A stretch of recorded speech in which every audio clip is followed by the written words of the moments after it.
All right, welcome and thank you for participating in today's webinar. My name is Stephanie and I will be your NAHB host today. Today's session is being recorded and will be uploaded for on-demand viewing on NAHB.org in the next few days. Please note this webinar is copyrighted by the National Association of Home Builders and is intended to provide complete and accurate information on the subject matter covered at the time of publication. Lita, if you wouldn't mind switching over to the next slide. I'll give you a minute to read the copyright and disclaimer statement.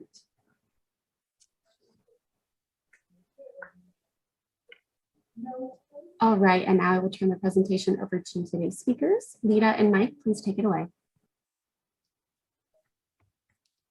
Well, hello, and good afternoon or good lunch or good morning, depending on where you are. But we have a lot to talk about. And for the introduction, I'd love to introduce my longtime friend, Mike Woodley, acclaimed, creative, amazing architect with many awards over many years. I almost feel like Mike and I were born together because we've known each other that long. So I'm very excited that we're working together. And then myself, Lita Dirks, my interior design business is located in Denver, but we're a national firm.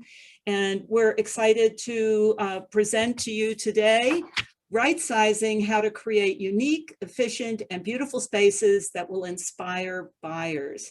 So moving right in, Mike, why don't you take us down the street? Okay, so I know, Lita, you're going to be focusing on interiors, but I just wanted to show some exterior shots. And this is really just kind of showing what the kind of stuff we're kind of doing today and seeing today where people are wanting a more clean and modern exterior. And this is a project that we did in Palm Springs that kind of illustrates that. And so if you go to the next shot, it kind of shows kind of how these look in elevation. And I think they're unique, they're modern, and we're starting to see this kind of take off and really throughout the US. Some people would say, well, it's way over the top, but we're seeing a variety of markets respond to this look. The next shot actually shows how it works in plan. And, you know, we're talking about creating unique spaces and efficient. This is a 5,000 square foot lot, 50 by 100, and we're kind of using it in a different way where a private courtyard becomes the outdoor space, not the traditional 20-foot rear yard, but we kind of center it all around a courtyard, and it really creates unique spaces. The next shot actually shows kind of how Mike, you know what I'd love to say about it? You know, when I see this floor plan that you've developed, I feel that nature is all around me. And I think that's probably part of what you're trying to do. But I just had to say that because I think it's just wonderful. Yeah, I think it's really interesting. This idea of pools. I mean, if you're a pool contractor in today's world, you're a busy guy because everybody is putting pools and creating their own kind of outdoor space, which is super special. And this builder actually included the pools with the houses. And it was really, he calls them cocktail pools, but they're really part of the design of the house. What a great idea. Yeah, and you can see how these spaces feel. And this idea of an office that is as important in terms of its view, and it looks out there, and you can see how that works. I know, Lita, you're doing tons of office spaces now. Oh my gosh, yeah. You know, over the past year and a half, we've all certainly learned how to work from home, school from home, and whatever. Yeah, so this, and you can see how this kind of wraps around this courtyard space, and they're very private because all the activities are focused here. So the other side is sort of a dead side of the house, and that allows a privacy so the neighbor's not really looking into that. I think it's great. And I think that looking at, like, when I see this picture, no matter where you are in the house, I think that the element of the outdoors, the freshness, the clean feeling you get is really very strong. Beautiful. Yeah. So the next shot, interesting enough, we were asked by Pro Builder magazine as well as NHB to do a house that was going to be used for the show. the reality is the show was virtual, so this house is virtual. And but really a similar idea. And what we're finding is that people want a little bit more privacy. And so this front door actually does not go into the house. It actually goes into the courtyard. But a little different expression here in terms of the exterior, much more traditional, but still modern. And so a modern farmhouse look, using more of a, siding and not so much stucco, but some masonry in a variety of ways. So if you go to the next one, you can see the same idea again, where we incorporated this center courtyard. So we're excited about what these kind of spaces, how they create this new outdoors. I agree with you. And I think from even the interior design part, I think that those extra outdoor spaces are doing great things for the inside, because they're really making some of these smaller products, smaller square foot product look even bigger, because if you can find that extra outdoor room for whatever the buyer is looking for, you're expanding the inside beautifully by making the outside really work with the inside. So from the interior design side, making sure that the furnishings and the materials, whether it's the flooring or whatever, like you can see here, the flooring inside and out is the same, or very, very much as much the same as possible. But personalizing the spaces with these extra outdoor areas, we find is real important. And I agree with you, Mike, about everything isn't just really super modern. There's a touch of tradition that's coming into a lot of the spaces, both outside and in. So it's really understanding the people, the buyer, the area of the country that you're in, creating it and helping the buyer find some of these personal private retreats, around the house or within the house.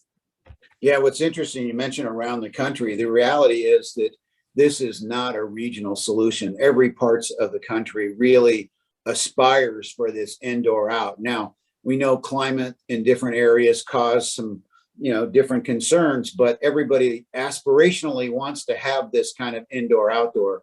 This is the same virtual house, and this is the rear yard, and it opens up to the house on the back side. So the front side's the courtyard, and this is the back side, and really kind of simplifying the interior. You can see this is a really straightforward interior where it's basically living, dining, kitchen all the way across the back. It's really is beautiful. And I thought that when we saw that with the very, more of that modern take, here would be taking a look at, you had the full window wall, which was just marvelous. And here's a traditional plan with the traditional French doors. But again, just like Mike said, everybody is looking for as much glass as possible, bringing that biophilic feeling inside to as many rooms as possible. So even with the traditional intent, that natural light, and then within the space, the flexibility for the buyer to make it unique for themselves. So whether it's traditional doors or really full wide glass, I agree, it's nationwide. And the other thing is thinking of some of these creative and efficient plans is the circulation of how people are really living, and being able to show the buyer how easy it is to live inside and outside for themselves or for entertaining. So, entertaining is very important to people today, and especially now being back with friends. So the circulation is huge. Yeah, which really leads us to this shot here, which is kind of showing a straight run stair where you'd say, oh, well, that's kind of boring, stay away from that. But you can detail it in a way that makes it very interesting just by opening up these risers. It is a very modern look, and then also bringing some of the material from the outside, bringing it inside, and just thinking about it a little bit different. This is like a wing wall of brick versus an arch or a soffit, but just having a thin wall like that, I think, is kind of an interesting way of defining space and doing it in a less traditional way. You know, I love the way the stairs look, and you're right, it is a straight run, but to me, it looks like a piece of art. And when you see it up against the exterior brick, I look at that and I think there's no art required in this. The architecture in the home itself is truly an art piece. It's really lovely. Yeah, I want you to just, we're gonna, a couple slides more, we're gonna see this on another shot, but at the top, you see that floor to ceiling glass.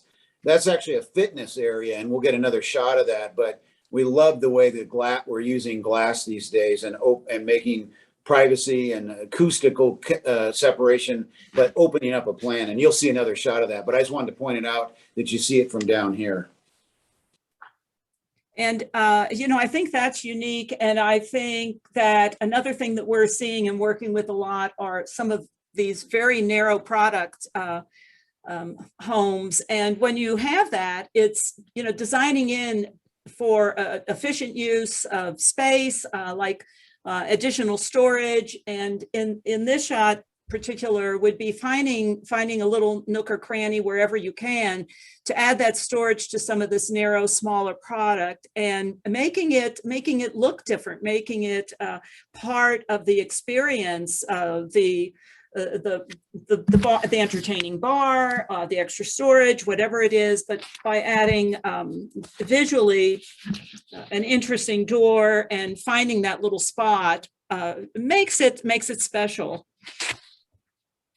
Also thinking about some of the utilitarian spaces in a home and how do we look at them today? And a lot of that has to do with these spaces are not always as small as they had been. Laundry rooms used to be very small and right off of your garage, but they really take on a lot more function now, and therefore you have an opportunity to make them interesting, whether they're back kitchens, whether they have a place for the dog, but using different materials and making that interesting. And the builder really has an opportunity with some of these utility spaces to make them interesting, make them whimsical, make them fun, make them a part of their very own brand. So I think that all of these spaces are adjusting a little bit with some creative thought up front.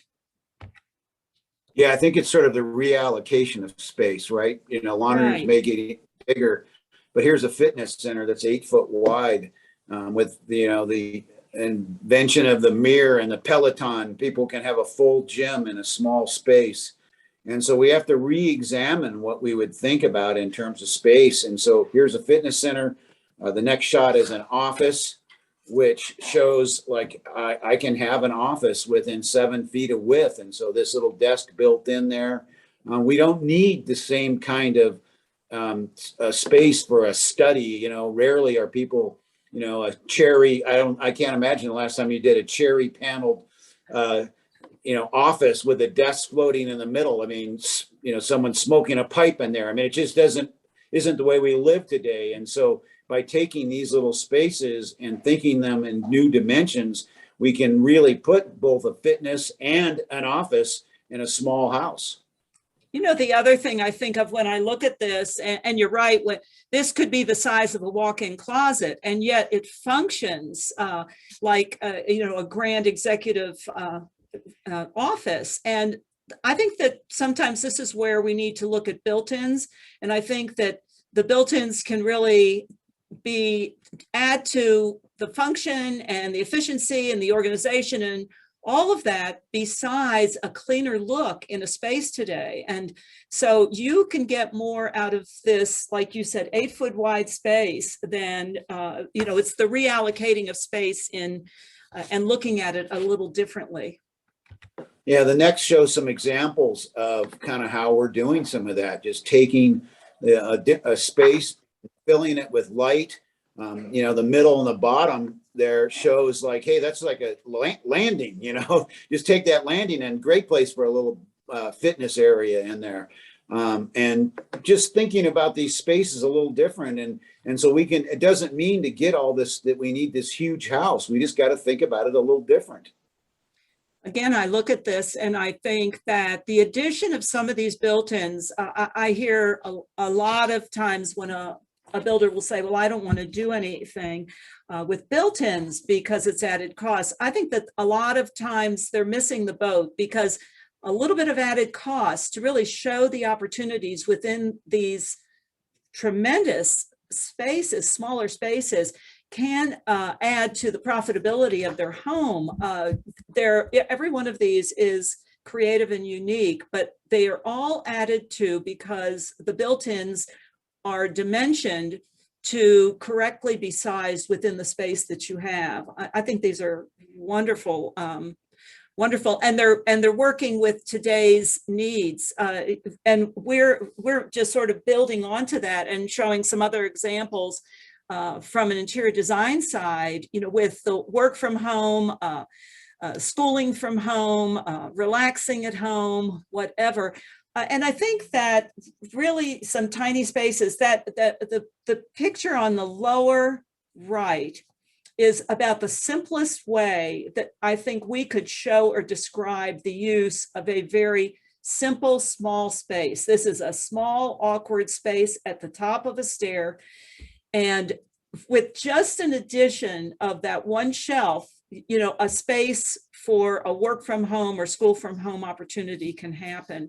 But I think that if we're able to start early in the process, so we can really come up with combined opportunities, I think working together, like listening to what Mike has to say, and thinking of what the builder is trying to achieve and what is it that the buyer wants. And I think that when I think about right sizing, I think it really means to listen to the buyer, being flexible and showing that flexibility in the homes we built and the models that we're showing, and thinking about what is happening in today's world. All of this is part of the right sizing, and listening to our the homeowners' desire and needs.